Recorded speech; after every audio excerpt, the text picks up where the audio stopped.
மாண்புமிகு பேரவைத் தலைவர் அவர்களே, ஒரு சிறிய செய்தியை மட்டும் நான் சொல்லிக்கொள்ள விரும்புகிறேன்.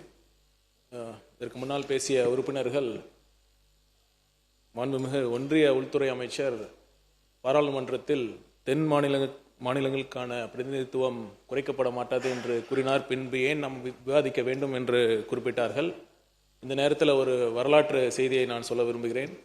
நம்முடைய பாரத முதல் பிரதம மந்திரி நேரு அவர்கள் கூட எக்காரணம் கொண்டும் இந்தியை தமிழ்நாடு போன்ற தென் மாநிலங்கள் மீது திணிக்க மாட்டோம் என்ற உறுதியை அளித்தார். ஆனால் என்ன நடக்குது என்பது அனைவரும் தெரிந்ததுதான். அதனால அந்த நேரு அவர்கள் கொடுத்த வாக்குறுதியை கூட நம்மால் காப்பாற்ற முடியாத சூழல் தான் நம்ம இருக்கோம். அப்படி இருக்கிற சூழல்ல திரு அமித்ஷா அவர்கள் கொடுத்த அந்த வாக்குறுதியை நம்ம எந்த அளவுக்கு நம்மால காப்பாற்ற முடியும் என்பது நிச்சயமாக தெரியாது. அதனால் சட்டத்தில் என்ன இருக்கிறதோ, அரசியல் சாசன சட்டத்தில் என்ன இருக்கிறதோ அதுதான் நிரந்தரம் என்பதை கூறிக்கொள்ள கடமைப்பட்டிருக்கிறேன். நன்றி.